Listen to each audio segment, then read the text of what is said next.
তার গ্রহণ করার পরে এবং সেই গ্রহণ করার পরে সেই উচ্ছিষ্ট যে পাতাল যে থাকে সেইগুলো আবার জলেতে বিসর্জন দিতাম এবং তাদেরকে সাধু সঙ্গদেরকে আমি চরণ দাবিয়ে দিতাম এবং তাদেরকে পাংখার দ্বারা হাওয়া করতাম এবং ধীরে ধীরে আমার মন শুদ্ধ হলো তাদের হরিনাম সংকীর্তনে।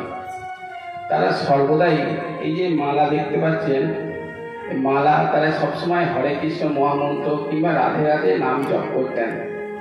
তা নারদ মুনিও সেই নারদ মুনি তার রাধারানীর নাম শুনতে শুনতে তার মন পবিত্রতা হয়ে গেল। তখন তাদের সঙ্গেতে যখন চতুর্মাস কেটে গেল, তারা যখন বৃন্দাবন পথে চলতে লাগলো, তখন নারদ মুনি বললেন, তাদের সঙ্গের জন্য আমি অনুরোধ করলাম। তখন বললেন যে তোমার মাতা তো রয়েছে, যখন যতদিন মাতা থাকবে তাকে সেবা যত্ন করার পরে তারপরে বৃন্দাবনে এসো। কিছুদিন পরে দেখা গেল কালক্রমে তার মাতা সর্পদংশনে তার মৃত্যু হলো এবং নারদ মুনি তখন বৃন্দাবনে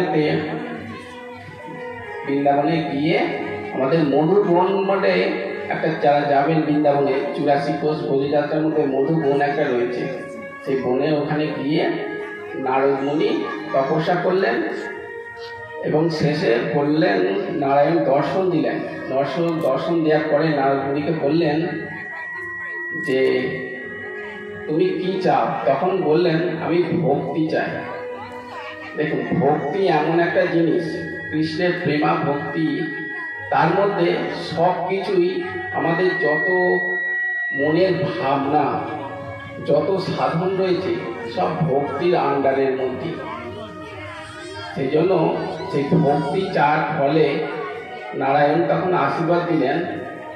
পরে স্বয়ম্ভূ মন্বন্তরে আমাদের ব্রহ্মার হৃদয় থেকে নারদ মুনি প্রকট হলো। এদিকে একটু কথা একটু বলবেন না? এই বাচ্চা, এই মুনি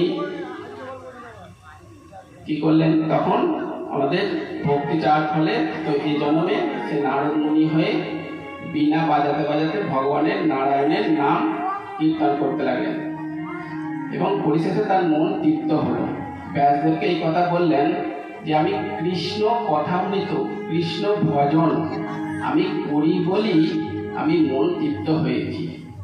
তখন ব্যাসদেব এই কথা শোনা মাত্রই তখন আমাদের 18 পুরাণ শ্রীমদ্ ভাগবত মহাপুরাণ লিখলেন এবং নারদ মুনি বললেন যে এতগুলো পুরাণ যে আপনি লিখেছেন, সেখানে সব কিছুই লিখেছেন, কিন্তু কৃষ্ণ রাধারানীর কথা কিন্তু আপনি লেখেননি, যার পরিণাম স্বরূপ আপনি কিন্তু মনের মধ্যে তৃপ্ত হননি। একটা শ্রীমদ্ ভাগবত মহাপুরাণে আছেন, যথা তরমূল্য নিষেচন তৃপ্তেন্দ্রি সর্বস্কন্ধ ভুজব শাখা পানস পরচার্য জিতেন্দ্রিয়নাং সর্বহনেন মুচ্চ তেজ। শ্রীমদ্ ভাগবত মহাপুরাণ এটার অর্থ হচ্ছে, যেমন আম বৃক্ষের মধ্যে যদি আমরা কাণ্ডতে জল দিই, সেই আম গাছ কি বাঁচবে? বাঁচবে না। আমরা আমের মধ্যে জল দিলে কি আম পাতার মধ্যে জল দিলে, মাতাজি আপনারাই বলুন, সেই গাছ কি বাঁচবে? বাঁচবে না।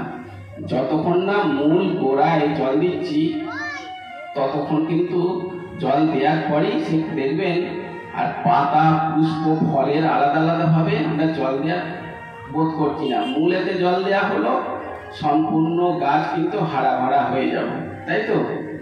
ঠিক তেমনই আমরা রাধা কৃষ্ণকে ছাড়া আমরা যদি দেবী দেবতা সবাইকে সাধন ভজনা করলাম, কিন্তু আমাদের যে অনন্ত কীর্তি ব্রহ্মাণ্ডের মালিক শ্রীমতী রাধারানী কৃষ্ণকে ভজনা করলাম না, তাহলে সেই ভজনা কিন্তু অধরাই হয়ে যাবে। আমাদের ভাগবত মহাপুরাণে বলেছেন, মত করতরং নান্না কিঞ্চিদস্তি ধনঞ্জয় মই সর্ববিধান সূত্রে মুনিগণা ইব। শ্রীমদ্ ভাগবত গীতায় বলেছেন, শ্রীকৃষ্ণ অর্জুনকে বলছেন যে আমার থেকে সর্বশ্রেষ্ঠ আর কেউ নেই।